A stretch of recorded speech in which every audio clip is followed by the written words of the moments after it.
임금님이 될 꿈.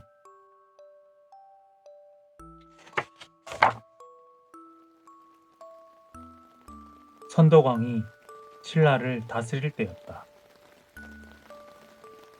김경신이라는 사람이 있었는데 선덕왕이 왕위에 오를 때 도움을 준 덕분에 각간이라는 높은 벼슬을 하고 있었다. 어느 날 김경신은 아주 이상한 꿈을 꾸었다.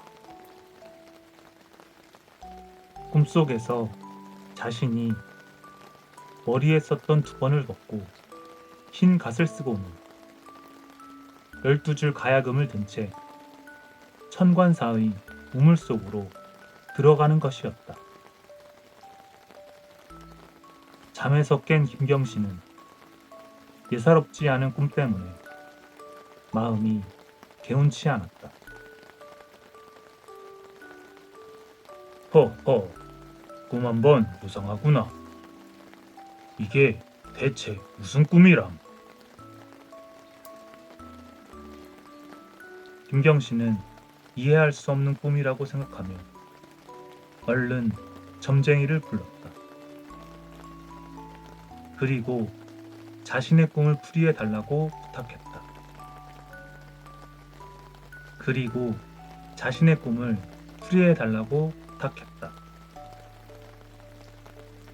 김경신에게 꿈 이야기를 듣고 난 점쟁이는 몹시 난처한 듯 한참 동안 고개를 갸웃거리며 쉽게 말을 꺼내지 못했다.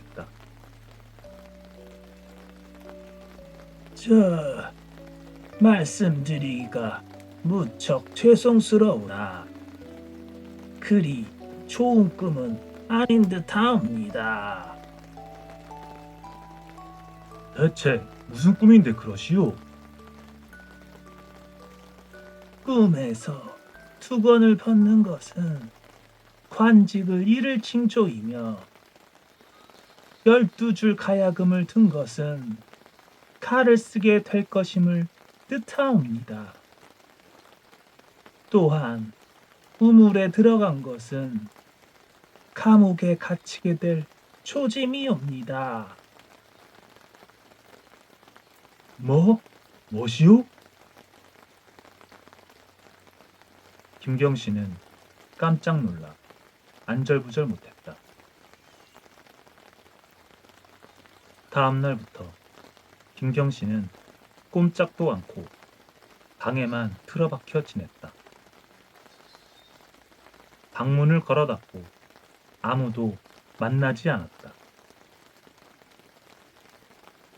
도대체 내가 무슨 죄를 지어 벼슬을 빼앗기고 목에 갇히기까지 한단 말인가? 김경신은 걱정이 태산 같았다. 며칠이 지난 어느 날이었다. 아찬이라는 벼슬을 하던 여삼이 김경신을 찾아왔다. 그러나 김경신은 평소에 가깝게 지내던 여삼마저도 만나기를 꺼려했다.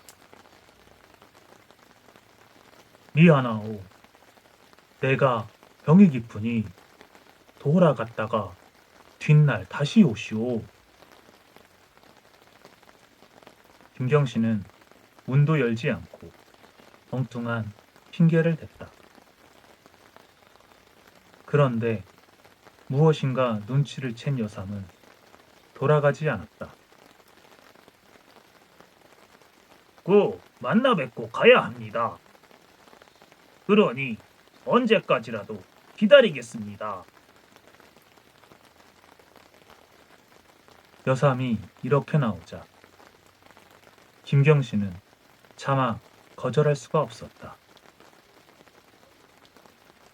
김경신은 닫아 걸었던 방문을 열고 여삼에게 들어오라고 했다.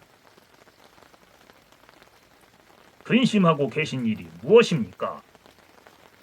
기꺼이 힘이 되어 드릴 테니 무슨 일인지 말씀해 보십시오. 김경신은 하는 수 없이 꿈 이야기와 점을 친 이야기를 모두 털어놓았다. 여삼은 이야기를 듣자마자 벌떡 일어나더니 김경신에게 절을 했다. 아니, 갑자기 왜 그러시오? 김경신은 깜짝 놀랐다. 그러자 여삼은 다른 사람들이 알아듣지 못하게 소곤거렸다. 공께서 꾸신 꿈은 보통 꿈이 아닙니다. 만약 임금이 되신 뒤에도 저를 버리지 않으시겠다면 꿈풀이를 해보겠습니다. 김경신은 더욱 놀랐다. 그리고 방 가까이 아무도 오지 못하게 한 다음 낮은 목소리로 물었다. 지금 무슨 소리를 하는 것이오? 임금이라니? 잘 들으십시오. 머리에 썼던 두건을 벗었다는 것은 이 세상에 공보다 더 높은 사람이 없다는 뜻입니다. 또한 흰 갓을 썼다는 것은 면류관을 쓸 조짐이며 12줄 가야금을 들었다는 것은 12대 손이 왕위에 오른다는 조짐입니다. 그럼 내가 진정 임금이 된다 이 말이오? 그렇습니다. 천관사 우물로 들어간 것은 바로 궁궐로 들어간다는 뜻입니다. 김경신은 여삼의 말을 듣고 아무 말도 하지 못했다. 그런데 가만히 생각해보니 틀린 말은 아닌 듯 했다.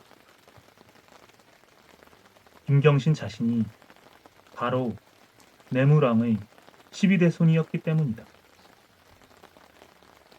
김경신이 다시 여삼에게 물었다. 하지만 나보다 벼슬이 더 높은 김주원이 있지 않소? 그도 왕족인데 내가 어찌 그를 물리치고 임금이 될 수 있단 말이오. 김경신은 놀랍기도 하고 기쁘기도 했지만 여전히 실감이 나지 않았다. 그러자 여삼이 목소리를 낮추어 말했다. 너무 염려하지 마십시오. 아무도 모르게 국천신에게 제사를 지내면 될 것입니다. 여삼은 그렇게 대답하고 돌아갔다. 김경신은 여삼이 돌아간 뒤에 곰곰이 생각했다. 허허, 아무런 힘도 없는 내가 나보다 윗자리에 있는 왕족을 물리치고 임금이 된다고?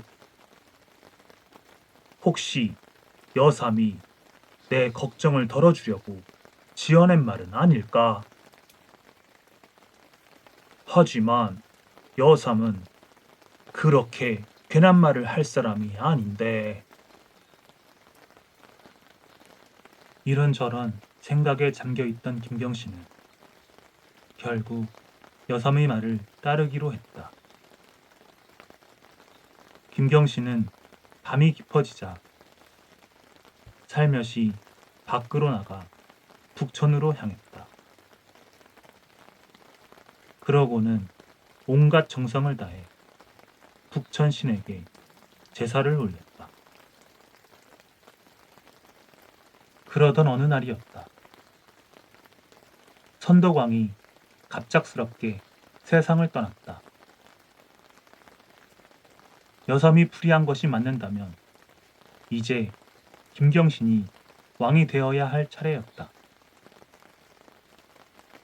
하지만 궁궐에서는 김주원을 왕으로 맞아들이려고 했다. 마땅히 김주원 어른께서 왕위를 이으셔야 하오. 그렇소.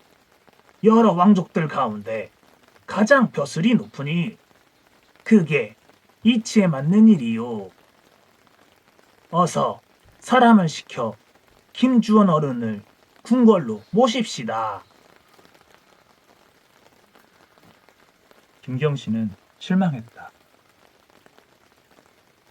그런데 바로 그 다음 날이었다. 김경신에게 궁궐에서 뜻밖의 소식이 날아들었다. 서둘러 궁궐로 들어오셔서 왕위를 이으시옵소서. 무슨 소리요? 김주원 어른께서 왕위를 잇기로 했다면서 어찌 내게 궁궐로 들어오라는 것이요? 어찌된 일인지 지난밤에 갑자기 북천 냇물이 크게 불어나 김주원 어른께서 건너지 못하신다고 하옵니다. 김주원은 북천 북쪽에 살고 있었다. 장마라도 져서 냇물이 불어나면 오갈 수조차 없는 곳이었다. 그런데 하룻밤 사이에 냇물이 불어났으니 참으로 신기한 일이 아닐 수 없었다. 궁궐 안의 여러 신하들은 하늘의 조화에 놀라워했다. 임금이라는 자리는 실로 사람의 마음대로 할 수 없는 것이요. 북천 냇물이 불어나서 김주원 어른을 막으니 이는 틀림없이 하늘이 그분을 임금으로 세우지 않으려는 뜻인 것 같소. 그렇습니다. 김경신 어른 또한 덕망이 높으니 임금이 될 만한 자질이 있소이다. 서둘러 김경신 어른을 모셔 왕위를 잇게 해야 하오. 냇물이 불어난 것을 하늘의 뜻이라고 여긴 신하들이 급히 김경신에게 정가를 보냈던 것이다. 곧 김경신은 궁궐로 들어가 신라의 38대 왕이 되었다. 그가 바로 원성왕이다. 원성왕은 왕이 된 뒤 자신의 꿈을 풀어준 여삼을 찾았다. 그러나 안타깝게도 여삼은 이미 세상을 뜨고 말았다. 원성왕은 대신 그의 가족들을 궁궐로 불러들이고 높은 벼슬을 내려 여삼과 했던 약속을 지켰다고 한다.